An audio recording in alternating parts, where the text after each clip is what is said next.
la communauté de Musique au Gabon. Je suis Ngobella, je suis la co-autrice de ceci et de ceci. Donc, Sikolo, vous l'aurez compris. Garde au frais. En tant que lectrice, j'ai lu pas mal de bandes dessinées quand j'étais Black Lorox, Zembla, Picsou, Raon, Yannick Dombi, qui m'a beaucoup captivée quand j'étais petite. J'étais surprise, c'était pas choquant, mais c'était vraiment, ça invitait à la curiosité. Ça, c'est pour la bande dessinée qui m'a bousculée tout de suite. Et en grandissant, j'ai super adoré, comment elle s'appelle, Ayadoyo Pougon, et dont j'ai mangé tous les tomes. Je suis une inconditionnelle d'Ayadoyo Pougon. Alors, Sikolo, déjà, de but en blanc, Sikolo, c'est l'école enfant. Et donc, Sikolo, notre projet renvoie à l'éducation et éduquer autrement. Donc, nous éduquons autrement autour des questions que sont l'art, la culture, l'environnement et le sport. Et pour des projets, des axes spécifiques, ou alors les canaux par lesquels on passe sont donc la bande dessinée, le festival Sikolo très bientôt, les podcasts, on a le Sikolo Tour qui est une caravane et depuis l'année dernière on a créé l'association Sikolo House qui est une association qui a vocation à faire de l'édition, accompagner donc d'autres auteurs, de l'animation, de bande dessinée ou de dessin, des activités ludiques, des activités vraiment qui éveillent l'esprit et qui nourrissent l'esprit. C'est ça.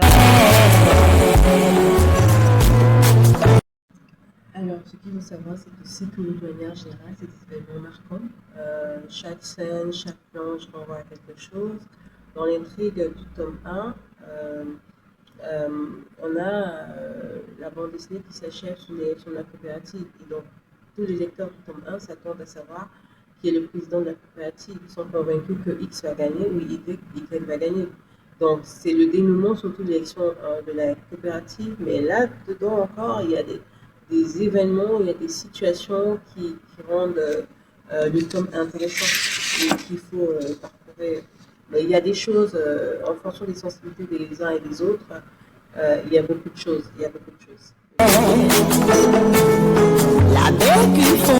La culture a toujours une place dans ma vie. La culture dans le sens de l'enrichissement de ce que je sais, dans le sens des signes distinctifs, de l'attachement ou alors de la représentation ou alors de l'imaginaire narratif.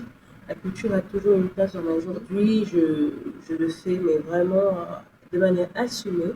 Et j'ai un statut désormais d'acteur culturel affirmé. Je suis ambassadrice de valeurs. Moi, c'est des valeurs humaines. Strictement les valeurs humaines, les valeurs vis-à-vis de l'autre. Comment on se positionne. Je ne serai pas là demain, que retiendra-t-on de moi? C'est de ça, en fait, on retiendra mes valeurs et pas des biens matériels que j'aurais laissés. C'est pour ces positionnements, cette pensée libre-là, cette pensée responsable-là que je milite aujourd'hui, que je m'engage et que j'advocate. De la famille. Moi, je vais parler de la famille et je ne vais pas faire de discrétion. Je parle de la famille dans le sens de la famille, le type de famille qu'on essaie de construire aujourd'hui. Je ne suis pas en train de vouloir exclure qui que ce soit, mais je pense qu'il faut protéger nos enfants.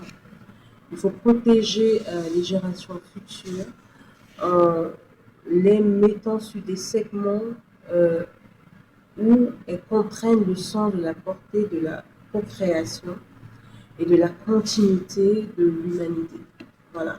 Donc, que les orientations fantaisistes, parce qu'il y a beaucoup d'orientations fantaisistes, il y a certainement des orientations aujourd'hui qui sont identifiées comme naturelles, mais qu'on protège les enfants et qu'on leur donne la possibilité de grandir et d'avoir leur propre imaginaire narratif sans avoir à polluer leur esprit en les orientant vers des contraintes sociales qui vont plus impacter négativement leur vie de vie.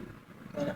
C'est très philosophique ce que je dis, mais j'invite à la réflexion parce que je ne souhaiterais pas être bannie ou alors être catégorisée sur la base de ce que j'aurais déclaré. C'est vraiment protéger les enfants et par de fait protéger la famille et les générations futures.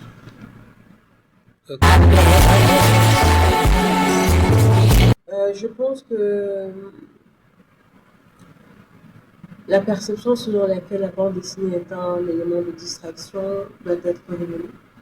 La bande dessinée gabonaise ou la bande dessinée africaine est un outil fort, puissant, qui a vocation et qui aurait vocation à briser les tabous avec les lecteurs.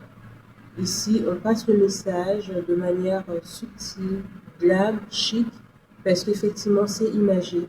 Et on ouvre l'horizon des lecteurs. Et donc, à ce moment-là, on peut facilement atteindre nos objectifs. La sensibilisation par rapport aux thèmes ou aux thématiques choisies et voir les problématiques posées autour de notre société.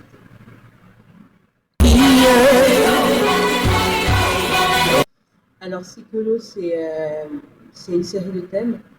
Sikolo, le projet, c'est donc de pouvoir avoir ce festival en 2027. Sikolo, la bande dessinée, c'est de continuer avec la multiplicité des thèmes et d'avoir plusieurs partenaires comme Kin Africa qui nous font confiance pour porter leur message auprès des jeunes et auprès des familles, ou alors auprès de leur site, de leur public. Sikolo, c'est aussi la Sikolo House. C'est de faire une exposition en 2026 à la Sikolo House. C'est aussi le Sikolo Tour. C'est de pouvoir aller, on a identifié donc, comme échéance où on va faire des caravanes itinérantes normalement avec Baby Studio et d'autres partenaires. C'est d'arriver à Lambaréné avec Sikolo, c'est d'arriver à Njolé avec Sikolo, à Port-Gentil, à Makoko, à Fougarou, et donc construire une communauté solide autour de Sikolo et donc autour des industries créatives et culturelles.